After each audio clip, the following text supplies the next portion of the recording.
নবীজি দুনিয়াতে আসার প্রায় 400 বছর আগের ঘটনা। রোমান সাম্রাজ্যের অধিভুক্ত এক রাষ্ট্রের বাদশা জালিম রাজা ছিল, তার নাম ছিল দাকিয়ানুস।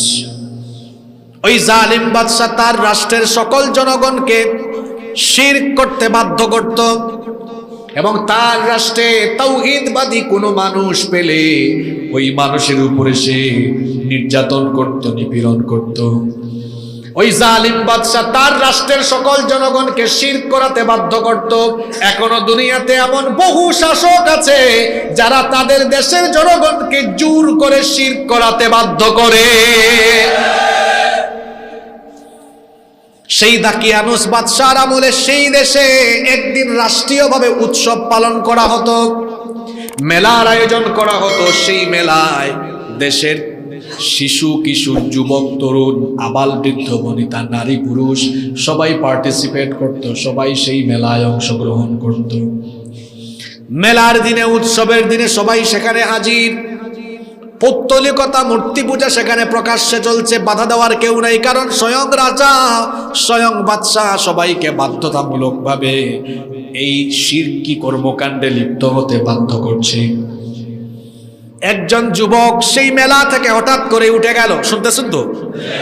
হঠাৎ করে এক যুবক ওই মেলার অনুষ্ঠান থেকে উঠে গেল, সভাস্থল ত্যাগ করে সভাস্থল থেকে ও দূরে একটা গাছ দেখলো। ওই গাছের ছায়ার নিচে বসলো, বসে বসে চিন্তা করলো, আমার জাতির লোকেরা তারা যে শিরক করছে, মূর্তি পূজা করছে, এটা তো আসলে ঠিক নয়।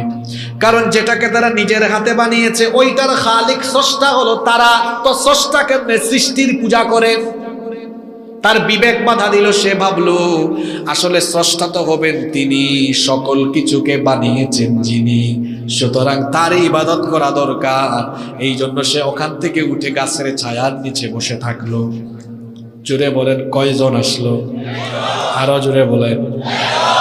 কিছুক্ষণ পর দেখা গেল ওই অনুষ্ঠান স্থল থেকে আরেকজন যুবক উঠে গেছে। ওঠার পরে সে দেখে একা একজন যুবক একটা গাছের ছায়ার নিচে বসে আছে। সে ভাবলো আমিও ওখানে যাই। সেও ওখানে গেল, চুপচাপ বসে থাকলো।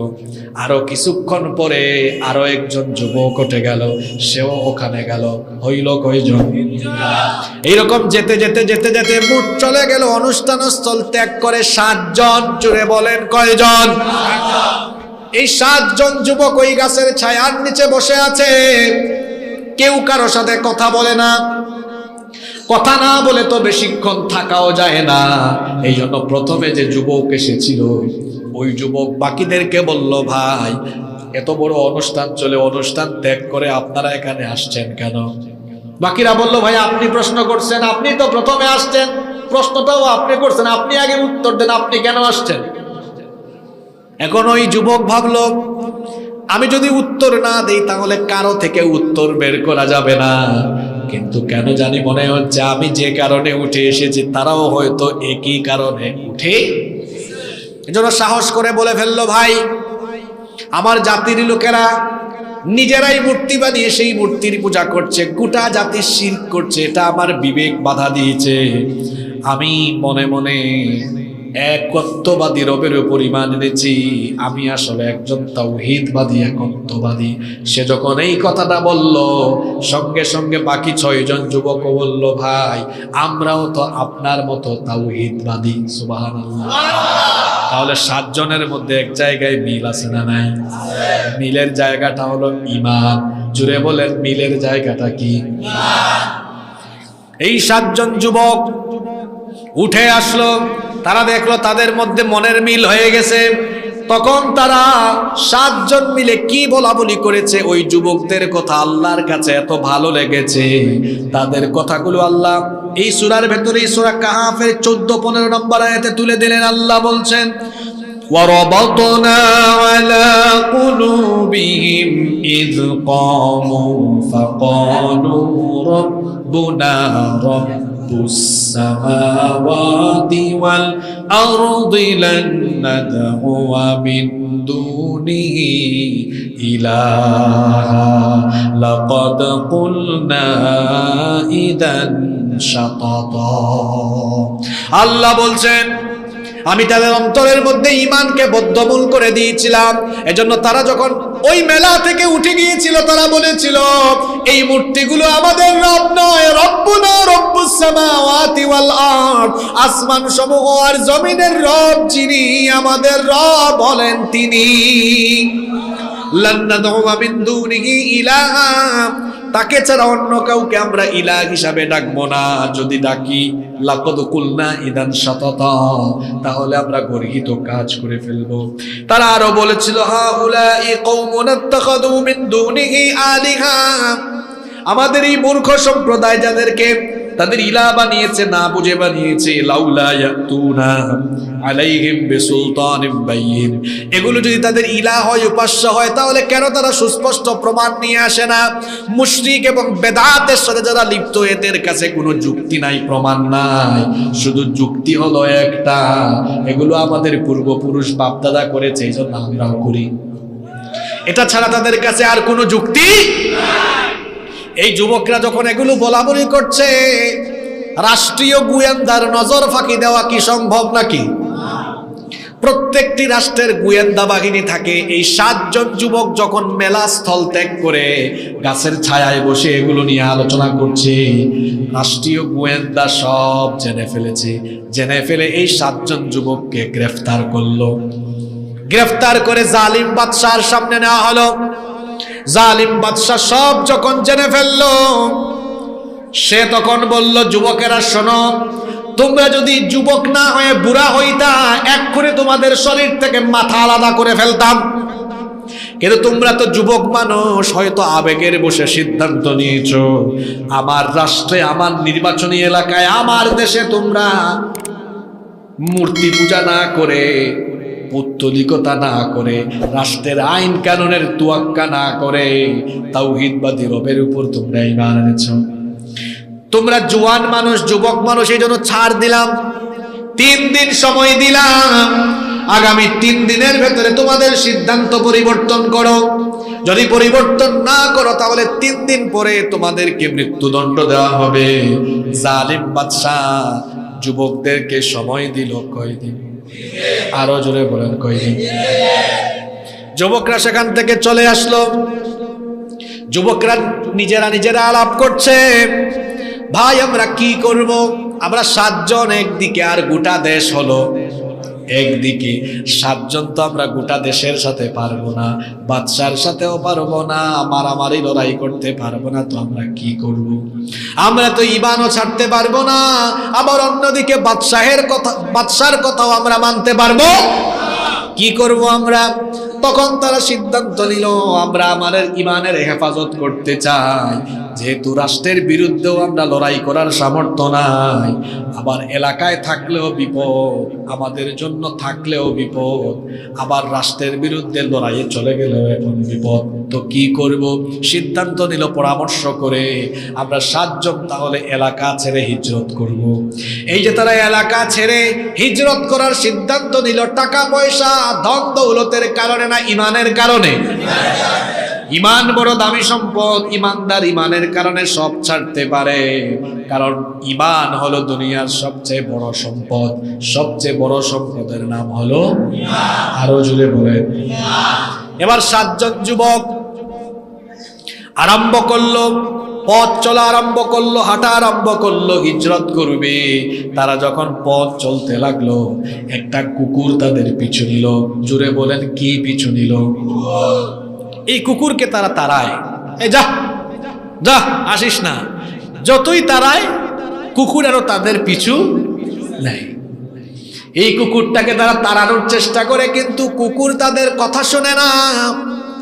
শেষ পর্যন্ত 7 জন যুবক চিন্তা করলো, তাহলে কুকুরও আমাদের সাথী হয়ে যাক, কুকুরকেও আমরা নিয়ে চলি।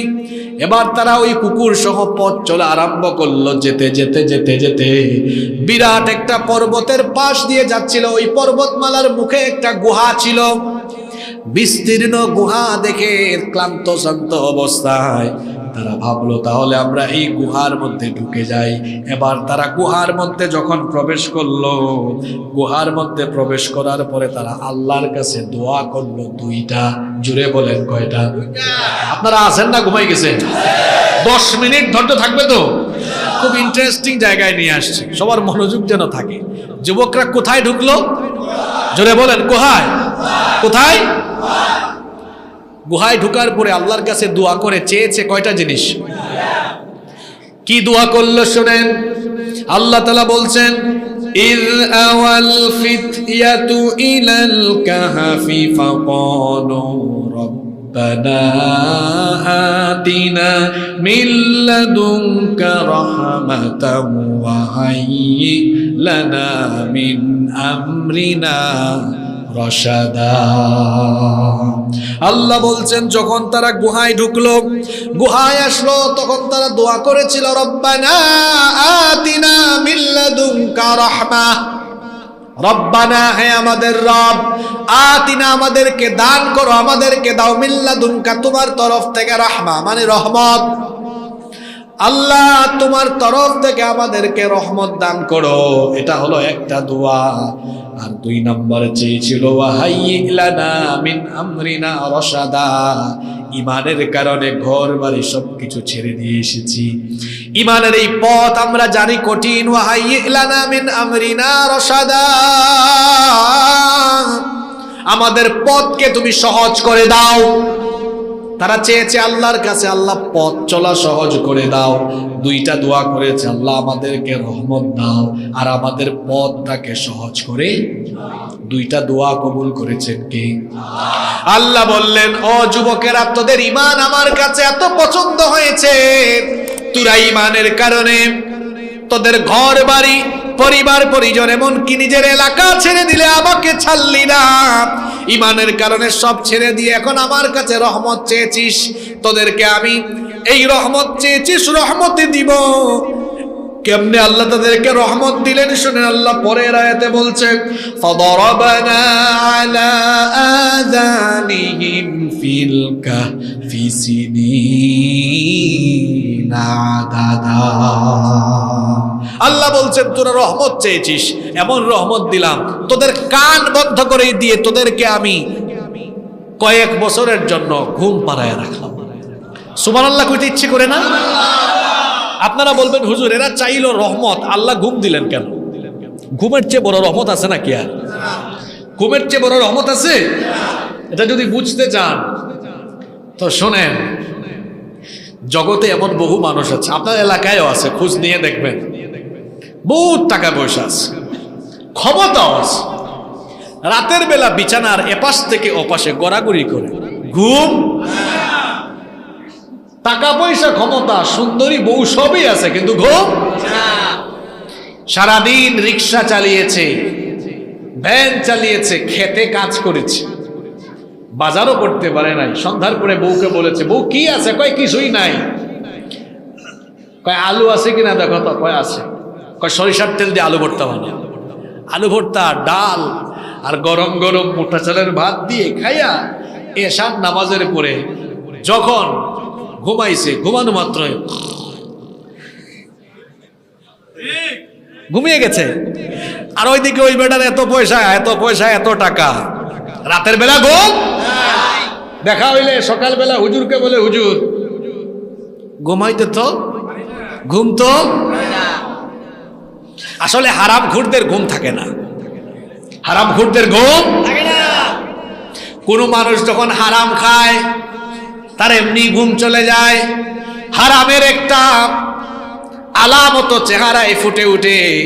দেখবেন আমার সম্মানিত ভাই ইমাম সাহেবের বেতন 10-12 হাজার টাকা, এটা দিয়ে খুব কষ্ট করে তিনি চলেন, কিন্তু দেখবেন ইমাম সাহেবের চেহারা সুন্দর, বাচ্চাদের চেহারাও কালো হইলেও চেহারায় মায়া আছে। আর আরেক বেটা জনগণের সব সম্পদ চুরি করে ডাকাতি করে খায়, জনগণের মাল মাইরা খায়, সুদ ঘুষ অন্যায় পথে হারাম পথে অর্থ কামায়। দেখা যায় এসির নিচে থাকে, এসি গাড়িতে চড়ে, ভালো ভালো খাবার দাবারও খায়, তারপরেও দেখবেন চেহারাটা দেখতে কেন জানে চুরের মতো লাগে। খায় তো নিজের মাল না, সব মানুষের মাল। যেন চেহারার মধ্যে একটা আলামত ফুটে উঠে, ঠিক কিনা বলেন? কষ্ট হচ্ছে নাকি আপনাদের? এই যুবকরা আল্লাহর কাছে চেয়েছে রহমত। আল্লাহ বললেন তোদেরকে এমন রহমত দিলাম, যা তোরা, আমি তোদের কান বন্ধ করে ঘুম পাড়ায় দিলাম। আচ্ছা, এখানে আরেকটা কথা, আল্লাহ কি বন্ধ করে দিলেন? জোরে বলেন।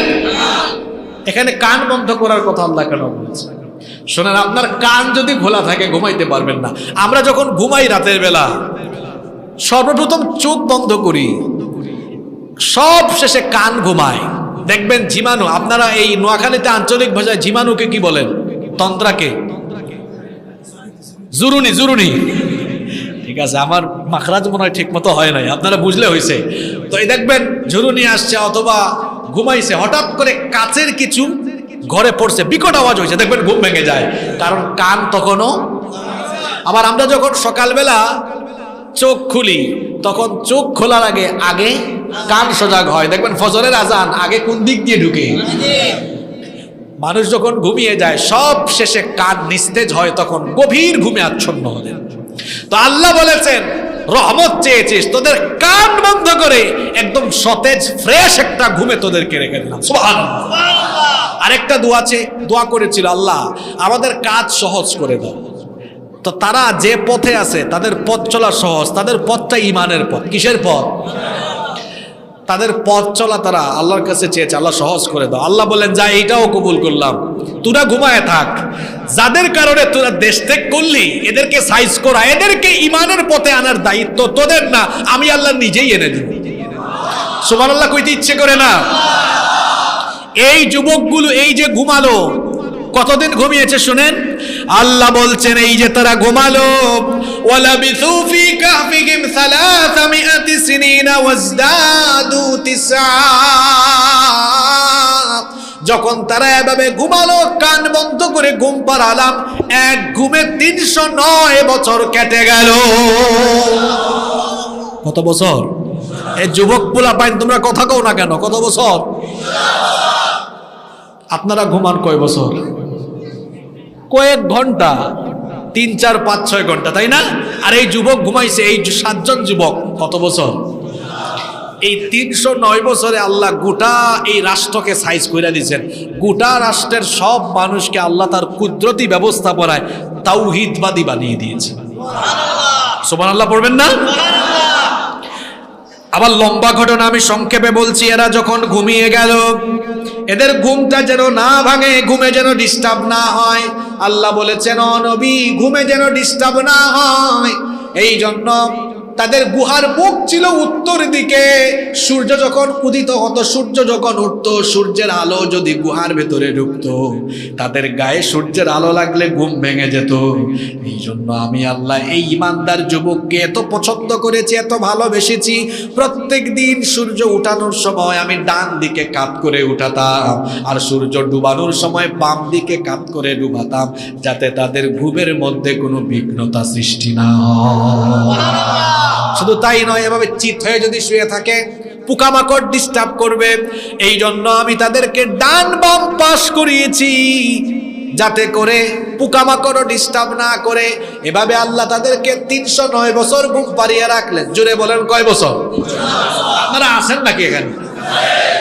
এবার শুনেন, যা কিছু বলার জন্য এতক্ষণ এই ঘটনাটা শুনাইলাম, 309 বছর পরে আল্লাহ এদেরকে ঘুম থেকে উঠাইছে। কত বছর পরে?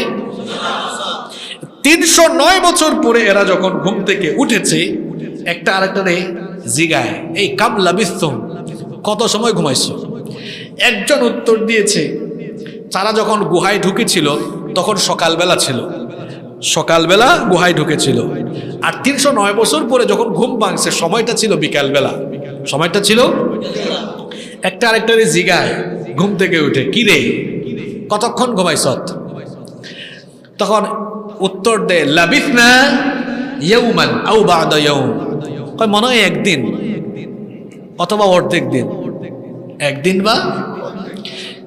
একজন বলতেছে মনে হয় সকালে ঘুমাইছি বিকালে উঠছে, একজন বলতেছে না মনে হয় একটু বেশি ঘুমাইছি, একদিনের উপরে হয়ে তর্ক শুরু হয়ে গেছে। তর্কাতর্কি আরম্ভ হয়েছে, কেউ বলে এতক্ষণ, আরেকজন বলে না এতক্ষণ। এরকম তর্কাতর্কি যখন শুরু হয়ে গিয়েছে তখন তারা বলল ক্বালু রাব্বুকুম আ'লামু বিমা লাবিসতুম। ভাই তর্কাতর্কি বাদ দাও, কতক্ষণ আমরা ঘুমিয়েছি কেউ জানে না, জানেন যিনি তিনি কে। তর্কাতর্কি বাদ দাও, ঘুম থেকে উঠলে পেটে কি লাগে? আরো জোরে বলেন ভাই, তর্ক বাদ দাও, আগে পেটে কিছু দাও। এবার 7 জন পকেট থেকে পয়সা বের করলো, রৌপ্য মুদ্রা বের করে একজনকে টাকাগুলা দিল, মুদ্রাগুলা দিল। মুদ্রাগুলো দিয়ে তারা তাকে বলল ফাবাসু আহাদাকুম বিওয়ারিকিকুম হাদিহি ইলাল মাদিনা। এই রৌপ্য মুদ্রা নাও, বাজারে যাও, বাজারে যাও, গিয়ে যা পাও তা কিনে ফেলিও না। ফালইয়ানজুর আইয়ুহা আযকা তাআমা, পবিত্র খাবার যেটা বাবা সেটা কিনবা। এখান থেকে একটা শিক্ষা নেন, টাকা পয়সা আছে বলেই হারাম জিনিস খাওয়া যাবে না, বরং টাকা পয়সা থাকলেও হালাল জিনিসগুলা খাওয়া লাগবে। বললো যাও ভাই, তুমি গিয়ে দেখো, বাজারে গিয়ে পবিত্র কোনো জিনিস, হালাল খাবার। আমরা 7 জন তো ইমানদার, আর সবগুলা তো বেঈমান। হারাম খাবার আর ভালো খাবার। আবার পাঠানোর সময় বলতেছে মুখ বাঁধতে যাও, কারণ দেখলেই বিপদ আছে না নাই, আমাদের নামে মামলা আছে, যাও। কারণ যদি টের পায় তো সবগুলারে আবার অ্যারেস্ট করবে, মৃত্যুদণ্ড দিবে, পাথর নিক্ষেপ করবে, অথবা আমাদেরকে জোর করে তাদের ধর্মে নিয়ে যাবে। সাবধানে যাও। যারে পাঠাইছে, শুনতেছেন তো আপনারা? গুহা থেকে বের হয়ে সে দেখে হায় হায়, সব কেমন জানি অচেনা আর অজানা, কেমন কেমন জানি লাগে। এমন লাগে কেন? আপনাদের দুর্গানগর 2000 সালে, আজ থেকে 24 বছর আগে কি এরকম ছিল? এরকম ছিল? অন্যরকম ছিল। আজ থেকে 50 বছর আগে এরকম ছিল? ছিল না। এটা স্কুলের মাঠ। এই স্কুল প্রতিষ্ঠিত হয়েছে কত সালে? 67। যিনি 1967 আগে মারা গিয়েছেন, অলৌকিকভাবে তিনি যদি জীবিত হন, তিনি এই এলাকার সবকিছু দেখে হতভম্ব হয়ে যাবে, কিরে এত কিছু হইল কেমনে? ঠিক কিনা? এই লোক গুহা থেকে বের হয়ে দেখে সবকিছু উলট পালট লাগে। আমি গুহাতে ঢোকার আগে ছিল যেমন তেমন, ভাবছে বুঝছি, মনে হয় ঘুম থেকে উঠছি, এই জন্য একটু কেমন কেমন। কিন্তু একটু সামনে এগিয়ে যাওয়ার পর ডানে বামে যে মানুষ দেখে, এখন তো আরো অবাক হয়ে গেছে। কই কিরে, একটু আগে দেখলাম এলাকা একটু উলট পালট লাগে, এখন কি মানুষও উলট পালট হয়ে গেল? আমার না হয় মুখ বান্দা, আমার করিম চাচা রহিম চাচা আমাকে দেখে না, আমাকে চিনতেছে না, কিন্তু আমার করিম চাচাকে দেখি না, রহিম চাচাকেও দেখি না, আরো কিছু চাচাদেরকে দেখি। আমার এলাকার এত যুবক ছেলে পেলে ছিল, কাউরে দেখি না, সব দেখি নতুন নতুন লাগে। পরে ভাবতেছে বুঝছি, মনে হয় আমাদের এলাকায় অন্য কোনো রাষ্ট্র থেকে কোনো প্রতিনিধি দল বেড়াতেও তো আসতে। ভাবতেছে কিরে, মানুষও নতুন লাগে, এলাকাও নতুন লাগে, কি হইল ঘটনা? ভাবতে ভাবতে ভাবতে ভাবতে বাজার পর্যন্ত গেছে। বাজারে গিয়ে এক দোকান থেকে কিছু খাবার দাবার কিনেছে। দোকান থেকে খাবার দাবার বা কোনো কিছু কিনলে আমরা কি দেই? এখন বেচারা টাকা দিয়ে চলে যাচ্ছে। দোকানদার বলে, এই মিয়া খারান, জিনিস নিয়ে যান। আমার জিনিস কোথায়? টাকা দেন। কয় দিছি না। এটা কি দিছেন? আচ্ছা বলেন তো, 2024 সালের মুদ্রা আর 1990 সালের মুদ্রা, আমাদের বাংলাদেশি যে মুদ্রা আছে, টাকা যে ছাপাগুলো, মুদ্রণ কি একরকম? এখানে যে ছেলেরা আছো, যারা এখনো ছাত্র পড়াশোনা করো, তরুণ যুবক যারা আছো, এখানে যাদের বয়স 15-16 বছর, এরা 10 পয়সা 20 পয়সা দেখে নাই, 25 পয়সা দেখে নাই। দেখছে এরা দেখেও না এগুলো। আমরা ছোটবেলায় ওই যে 1 টাকার কয়েন দেখছি, লাল লাল, মনে আছে? 25 পয়সাও ছিল, 10 পয়সাও ছিল, এখন ওগুলা নাই। এখন টাকার মুদ্রণ, এখন তো 200 টাকার নোটও আছে, 1000 টাকার নোটও আছে। এক সময় 500 টাকার নোট আরেক রকমের মুদ্রণ ছিল। তো পাকিস্তান পিরিয়ডে একরকম মুদ্রা ছিল, আবার আমরা যখন ভারতীয় উপমহাদেশে ছিলাম, যখন অখণ্ড ভারত ছিল, তখন মুদ্রা আরেক রকম ছিল। ব্রিটিশ পিরিয়ডে মুদ্রা আরেক রকম। এখন এই লোক খাবার কিনে দোকানদারকে যে মুদ্রা দিয়েছে, এটা কত বছর আগের মুদ্রা? এখন এই মুদ্রা কি এখন চলে? আচ্ছা, আপনাদের এলাকায় মন্টু ভাইয়ের দোকান থেকে কিছু কেনার পরে কেউ যদি পাকিস্তানের মুদ্রা অথবা ইন্ডিয়ার বর্তমানটাও দেয়, রুপি দিয়ে চলে যায় বা ডলারও দেয়, কাজ হবে? বলবে ভাই আমারে টাকা দে, কি দে? এই লোক চলে যাচ্ছে 309 বছর আগের মুদ্রা দিয়ে, দোকানদার বলে এই না দাঁড়ান, টাকা দিয়ে যান। মিলে গেছে না? যাই হোক, এটা হয়তো অনাকাঙ্ক্ষিত ভাবে মিলছে, আমি আসলে জানি না। মন্টু ভাই কিন্তু খুশি মনে মনে যে হুজুর আমার নামটা বলছে। অসুস্থ, আল্লাহ শিফা দান করেন। কেমনে কেমনে আজকের ওয়াজে একদম দোকানদারের নামও কমন পড়ে গেছে। আপনারা আবার ভাবিয়েন না হুজুর মনে হয় মন্টু ভাইয়ের দোকানের বিজ্ঞাপন দিয়ে গেল। আসলে আমি জানতামই না এখানে যে মন্টু নামে কেউ আছে। আল্লাহু আকবার, খুবই অসুস্থ, আল্লাহ ভাইকে শিফা দান করেন। যাই হোক, দোকানদার বলে ভাই টাকা দেন। কয় ভাই আপনাকে না টাকা দিলাম। কয়টা টাকা দিচ্ছেন আপনি?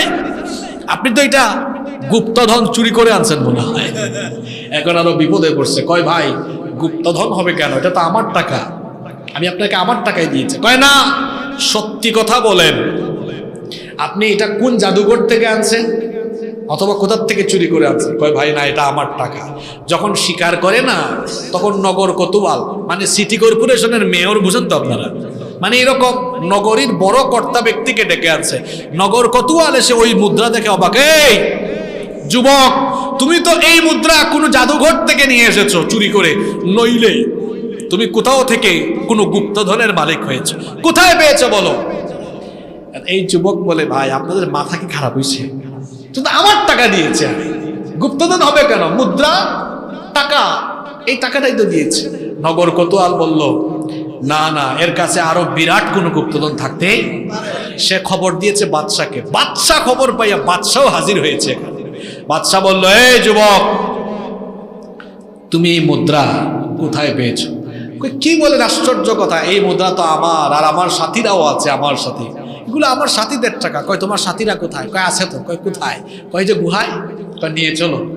এবার গেছে কোথায় শুনতেছেন তো আপনারা? বাদশাহ সহ গেছে গুহায়।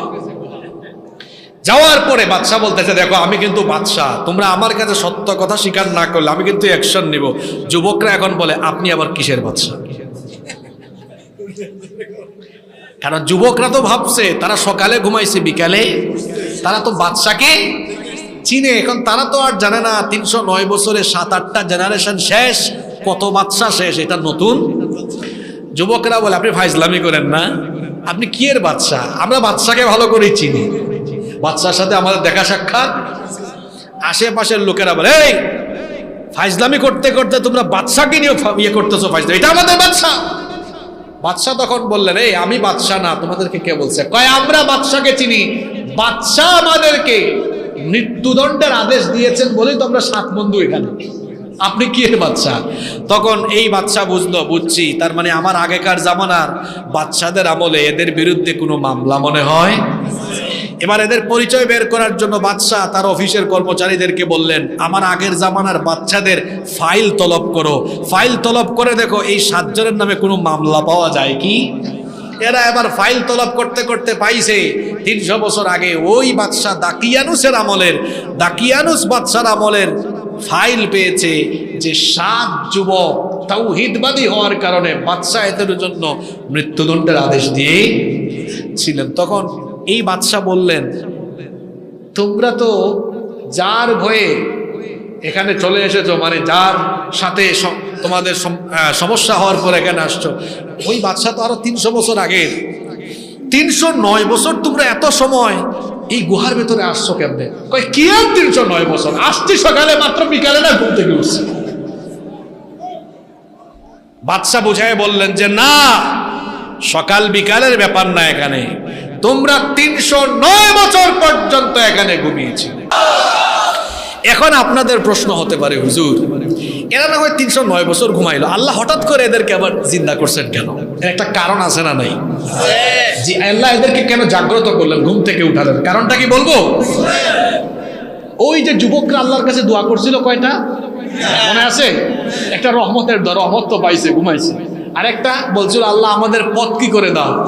আল্লাহ এমন সহজ করছেন, এমন সাইজ করছেন, গোটা রাষ্ট্রের মানুষ ইমানদার হয়ে গেছে। সুবহানাল্লাহ। ইমানদার হলেও ওই জামানার মানুষগুলো মৃত্যু পরবর্তী জীবনের ব্যাপারে সন্দেহ সংশয় নিরূপণ করত। মৃত্যু পরবর্তী জীবন আখিরাতের ব্যাপারে তারা সন্দেহ রাখত। মৃত্যুর ব্যাপারে আমাদের কারো কোনো সন্দেহ।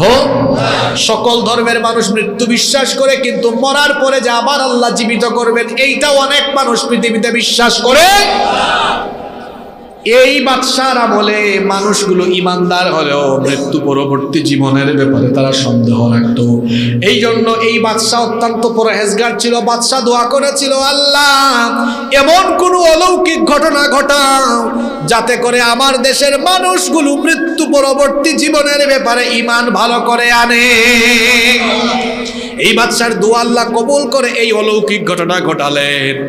গুহার ভেতরে 309 বছর ঘুমিয়ে থাকা যুবকগুলোকে আল্লাহ ঘুম থেকে জাগ্রত করলেন। এরপরে বাজারেও পাঠালেন। বাজারে পাঠানোর পরে কথাবার্তা বলা, সব ঘটনা তো বললাম, পরিচয় আল্লাহ করালেন। কেন আল্লাহ করালেন এবার আল্লাহ তাআলা সেটা বলছেন। এই ঘটনাটা আমি এই জন্য ঘটালাম, ওয়াকাযালিকা আ'থারনা আলাইহিম লিয়া'লামু আন্না ওয়া'দাল্লাহি হাক্কুন ওয়া আন্নাস-সাআতা লা রাইবা ফিহা।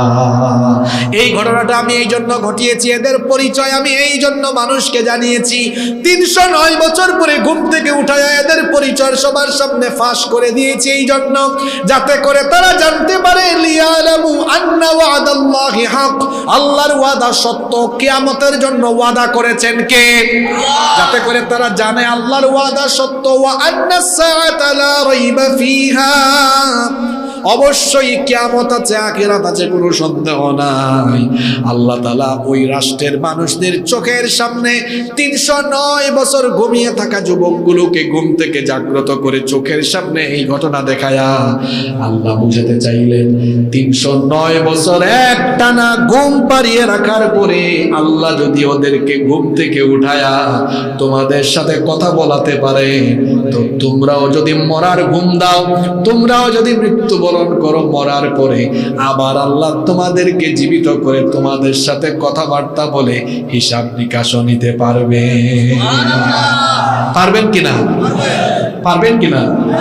এই হলো আসহাবে কাহাফের ঘটনা। ঘটনাটা বলে মজা দেওয়ার জন্য আসি নাই। এখান থেকে 4টা শিক্ষা নিয়ে বাড়ি যান। কয়টা শিক্ষা? জোরে বলেন কয়টা? শুনতেছেন তো সবাই? এই 4টা মুখস্থ করবেন।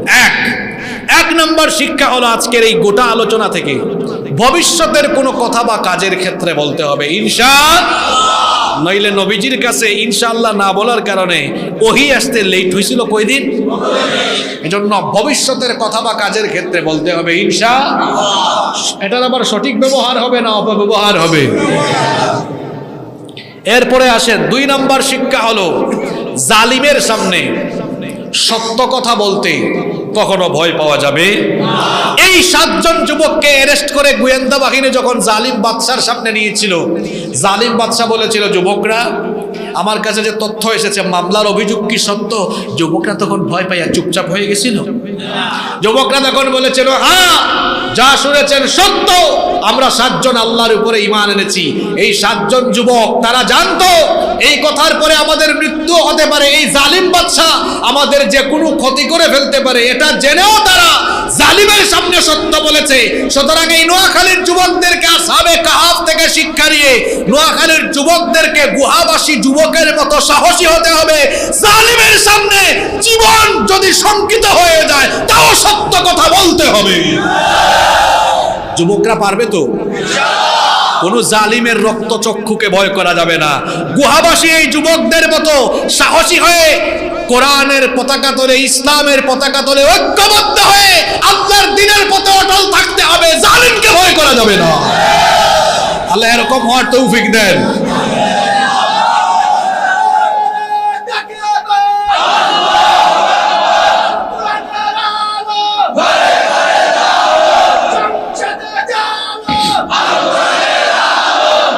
এরপরে কয়টা শিক্ষা বললাম?